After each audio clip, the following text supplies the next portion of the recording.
Hello everyone, आज की video में डिस्कस करेंगे हम जीमन इफेक्ट। जीमन इफेक्ट होता क्या है? जीमन इफेक्ट होता है splitting of spectral lines in the presence of magnetic field.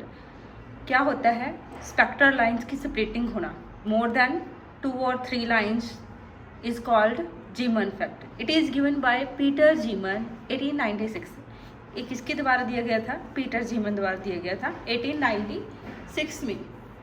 ठीक है।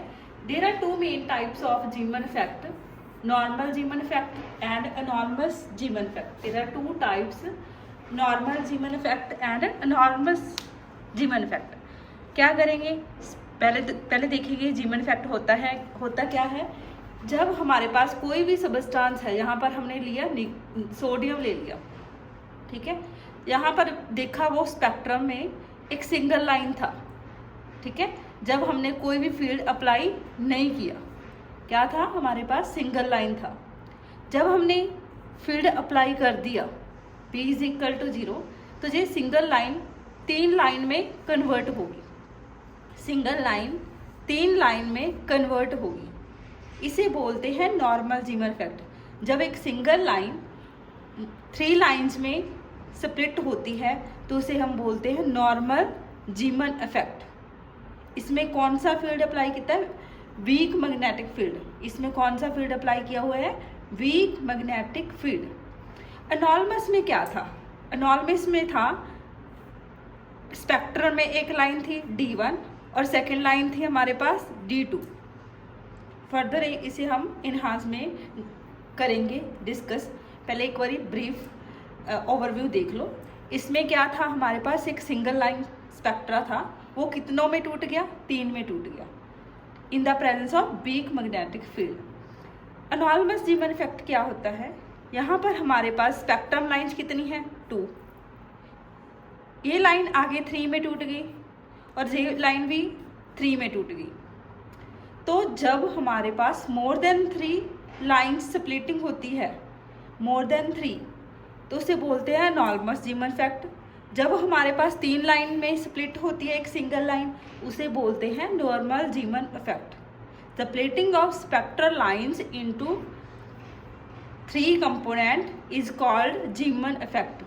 जीमन इफेक्ट में क्या होता है? स्प्लिटिंग होती है स्पेक्ट्रल लाइंस की।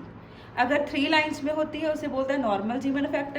मोर देन 3 लाइंस में किसमें होती है? अनॉर्मस जीमन इफेक्ट में। स्प्लिटिंग ऑफ वाइट लाइट, कोई भी लाइन की स्प्लिटिंग हो इन the presence of magnetic field, उसे हम बोलते हैं जीमन effect. In the presence of magnetic field अगर लाइन 3 लाइंस कंपोनेंट में, 3 लाइंस में कह सकते हो, कंपोनेंट में कह सकते हो, 3 कंपोनेंट में ब्रेक करती है उसे बोलते हैं नॉर्मल जीमन इफेक्ट। अगर मोर देन 3 लाइंस में ब्रेक करती है उसे बोलते हैं अनॉर्मस जीमन इफेक्ट। जब यहाँ पर मैग्नेटिक फील्ड 0 था तो हमारे पास स्पेक्ट्रम में 2 लाइंस थी, जिसे हम बोलते हैं D1 एंड D2। ये D1 फर्दर 3 में टूट गई, ये D2 फर्दर 3 में। जब हमने मैग्नेटिक फील्ड अप्लाई किया तो उसे बोलते हैं नॉर्मस जीमन इफेक्ट, जिसमें 3 लाइन से ज़्यादा लाइंस हो। अब हम डिस्कस करेंगे अबाउट द प्रेटस। यहाँ पर कैसे हमारे पास स्प्लिटिंग होती है लाइंस की। तो पहले देखना, हमारे पास यहाँ पर 2 मैग्नेट यूज़ की हुई है। ये भी मैग्नेट है, ये भी मैग्नेट है, ठीक है। मैग्नेट ऐसे यूज़ करनी है which provide non homogeneous field, भी फील्ड जो हो वो वेरी करे विद रिस्पेक्ट टू टाइम। हमने वो मैग्नेटिक फील्ड अप्लाई करना है जो टाइम के साथ वेरी हो, तो ऐसी स्ट्रॉन्ग मैग्नेट हमने यूज़ की। यहाँ पर इलेक्ट्रोमैग्नेट यूज़ की है, और यहाँ पर कोई बैटरी है जो फील्ड प्रोवाइड करती है। यहाँ पर कोई सोर्स है, यहाँ से लाइट आएगी। और यहाँ पर क्या है? हमारे पास टेलीस्कोप है। ये वाला टेलीस्कोप क्या करेगा? पैरेलल व्यू देखेगा। पैरेलल व्यू देखने के लिए ये वाला टेलीस्कोप क्या करेगा? परपेंडिकुलर व्यू को देखेगा। यहाँ पर मैग्नेट प्रोवाइड की गई है स्ट्रॉन्ग मैग्नेटिक फील्ड प्रोवाइड करने के लिए, जो कि नॉन होमोजीनियस हो, मतलब टाइम के साथ वेरी करे। और यहाँ पर हमारे पास क्या है? एक टेलीस्कोप है जो परपेंडिकुलर व्यू देखेगा। यहाँ पर कौन सा लगाया है? जो पैरेलल व्यू को देखने के लिए। भी पैरेलल में कौन सी लाइन ऑब्जर्व होती है कैसे, और परपेंडिकुलर में कौन सी लाइंस हमें स्पेक्ट्रम में विजिबल होती है।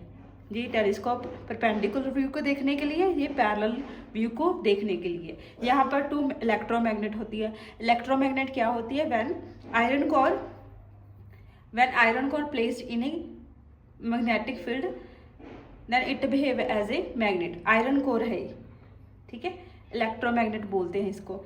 आयरन कोर को जब हम फील्ड में रखते हैं तो वो बिहेव एज ए इलेक्ट्रोमैग्नेट की तरह बिहेव करती है, उसे बोलते हैं इलेक्ट्रोमैग्नेट्स।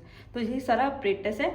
हम देखेंगे कैसे कैसे पैरेलल व्यू में कौन सी लाइन विजिबल होती है और परपेंडिकुलर व्यू में कौन सी लाइट विजिबल होती है। ये हमारे पास सोर्स है जो लाइट देगा। अब देखिए हमारे पास है सिंगलेट जिंक। फर्स्ट हमने देखना है नॉर्मल जीमन इफेक्ट में क्या होता है।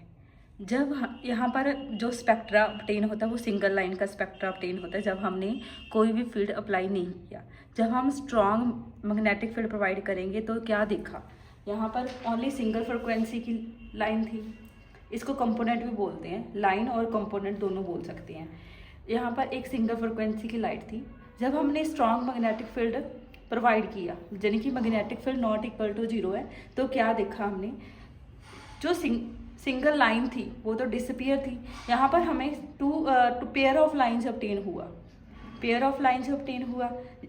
जो ओरिजिनल फ्रिक्वेंसी की लाइट थी वो तो डिसअपियर होगी। तो ये सेट ऑफ इक्वेशन अब जो ऑब्टेन हुआ उसकी फ्रिक्वेंसी क्या थी, ओरिजिनल फ्रिक्वेंसी से डेल माइनस डेल न्यू, यहाँ पर थी nu plus del nu plus, यहाँ पे थी न्यू प्लस डेल न्यू। और इन लाइन को बोलते हैं हम सिग्मा कंपोनेंट और सिग्मा लाइन्स। इन लाइन्स को बोलते हैं हम सिग्मा लाइन्स और कंपोनेंट। देखो पहले एक सिंगल लाइन थी और जब हमने फील्ड अप्लाई किया स्ट्रॉन्ग मैग्नेटिक फील्ड तो हमारे पास कितनी लाइन्स आ गई, 2 लाइन्स आ गई जो कि डिफरेंट थी फ्रॉम द ओरिजिनल फ्रिक्वेंसी। यहाँ पर एक सिंगल लाइन थी, वो सिंगल लाइन डिसअपियर होगी। यहाँ पर सेट ऑफ लाइंस हमें ऑब्टेन हुआ जब हमने स्ट्रॉन्ग मैग्नेटिक फील्ड को प्रोवाइड किया। लेकिन ये जो व्यू था ये हमें कब मिला, जब हमने पैरेलल देखा, जब हमने पैरेलल व्यू को देखा। जो पैरेलल टेलीस्कोप था ना उसमें से देखा।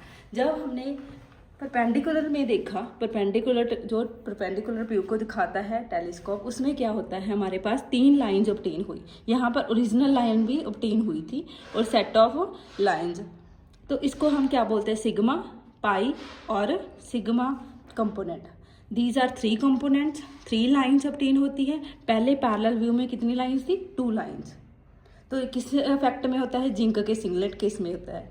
जी कब है, जब हमारे पास स्ट्रॉन्ग मैग्नेटिक फील्ड प्रोवाइड करते हैं, यानी कि normal Zeeman effect. Normal Zeeman effect में क्या होता है, हमें 3 लाइन्स ऑब्टेन होती है। सिंगल लाइन से 3 लाइन्स ऑब्टेन होती है जिसे हम बोलते हैं सिग्मा, पाई, सिग्मा। 3 कंपोनेंट ऑब्टेन होते हैं, इसे बोलते हैं हम नॉर्मल जीमन इफेक्ट। अब हम डिस्कस करते हैं जब हमारे पास मोर देन 3 लाइन्स ऑब्टेन होती है, वो किसके केस में होती है, नॉर्मस के केस में। अब हम करेंगे नॉर्मस जीमन इफेक्ट जब हमने वीक मैग्नेटिक फील्ड को अप्लाई किया। तो यहाँ पर हमने देखना एमिशन स्पेक्ट्रा कैसा ऑब्टेन हुआ है हमारे पास डबल लाइन का। D1 और D2 लाइंस हमें ऑब्टेन हुई एमिशन स्पेक्ट्रा में। 2 लाइंस ऑब्टेन हुई जिसे हम बोलते हैं D1 एंड D2 लाइंस। कौन सा, किसके केस में, सोडियम के केस में। जो हमारे पास नॉर्मल था ओ वाला केस में क्या यूज़ किया था, जिंक यूज़ किया था। यहाँ पर हमने कौन सा एलिमेंट यूज़ किया, सोडियम। सोडियम के स्पेक्ट्रा में क्या ऑब्टेन हुआ, हमारे पास 2 लाइन्स आई। एक की जो वेवलेंथ है वो है हमारे पास 5890 एंगस्ट्रॉम, 5890 एंगस्ट्रॉम D1 लाइन की, और D2 लाइन्स की वेवलेंथ है हमारे पास 5896 एंगस्ट्रॉम। ये हमारे पास 2 लाइन्स ऑब्टेन हुई बाय द एमिशन स्पेक्ट्रा। तो जब हमने फील्ड नहीं अप्लाई किया V is equal to 0 to 2 set of lines obtain हुआ, D1 एंड D2 बोलते हैं, जिसकी वेवलेंथ डिफरेंट है। तो जब हमने वीक मैग्नेटिक फील्ड को अप्लाई किया, कौन सा फील्ड अप्लाई किया, वीक मैग्नेटिक फील्ड को अप्लाई किया, तो क्या हुआ हमारे पास, इसकी स्प्लिटिंग होगी। जीमन इफेक्ट में होता ही क्या है, splitting of lights, splitting of line in the presence of magnetic field.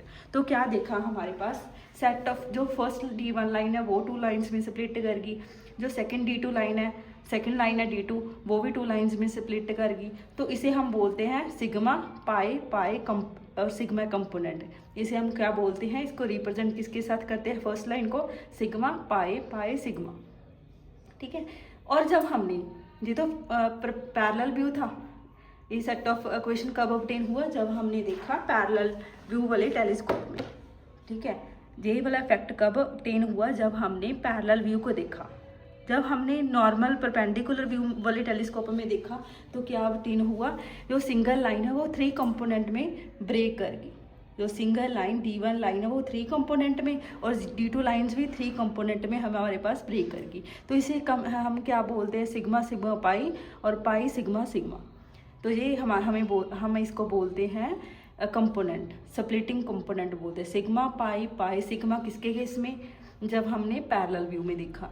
यहाँ पर 6 लाइन्स ऑफ इक्वेशन ऑब्टेन हुई, 6 लाइन्स ऑब्टेन हुई इन केस ऑफ परपेंडिकुलर व्यू में, तो उसे हम बोलते हैं सिग्मा सिग्मा कंपोनेंट, पाई पाई सिग्मा सिग्मा, ये कंपोनेंट होते हैं, कंपोनेंट लाइंस भी बोलते हैं। तो देखा हमने, अगर हमारे पास नॉर्मल जीमन इफेक्ट है तो 3 लाइंस ऑफ इक्वेशन ऑब्टेन होता है, 3 लाइंस कंपोनेंट ऑब्टेन होते हैं जब हम स्ट्रॉन्ग मैग्नेटिक फील्ड को अप्लाई करते हैं। इन case of normal Zeeman effect में क्या होता है, जब हम वीक मैग्नेटिक फील्ड प्रोवाइड करते हैं, अप्लाई करते हैं, तो मोर देन 3 लाइंस हमें ऑब्टेन होती हैं। मोर देन 3 लाइंस, जो जब हमें मोर देन 3 लाइंस ऑब्टेन होती है तो उसे बोलते हैं नॉर्मल जीमन इफेक्ट। अगर सेट ऑफ 3 लाइंस ऑब्टेन होती है, जब 3 कंपोनेंट ऑब्टेन होती है, उसे हम बोलते हैं normal Zeeman effect. Hope it will clear to you. Centre line pi component जो होता है हमारे पास वो लीनियरली पोलराइज्ड होता है। जो सिग्मा कंपोनेंट होता है वो एलिप्टिकली पोलराइज्ड होता है in case of Zeeman effect. Linearly polarised component होता है पाई, एलिप्टिकल पोलराइज्ड कंपोनेंट होता है सिग्मा। कुछ क्वेश्चन करेंगे। The normal Zeeman effect is observe when, normal Zeeman effect कब ऑब्जर्व होता है, spin is involve, spin is absent, strong electric field is present, temperature is high. तो नॉर्मल जीमन इफेक्ट कब observe होता है, जब spin is absent, spin absent होती है। नॉर्मल जीमन इफेक्ट में स्पिन एब्सेंट होती है, तो right answer is B option. Next question is normal Zeeman effect spectral lines. जब हमने देखा नॉर्मल जीमन इफेक्ट में कितने कंपोनेंट में स्प्लिट होती है, 3 कंपोनेंट में, तो right answer 3 component. Next question is when magnetic field increase splitting. जब हमने मैग्नेटिक फील्ड को इंक्रीज करेंगे तो क्या होगा, स्प्लिटिंग भी ऑल्सो इंक्रीजेस, ठीक है। देखा था ना हमने, पहले एक लाइन थी, उससे जब हमने मैग्नेटिक फील्ड को अप्लाई किया तो क्या हुआ, तो स्प्लिटिंग इंक्रीज हुई। तो इसमें कौन सा आंसर राइट होगा, decreases remain same, increases become 0। When magnetic field increase splitting is also increases.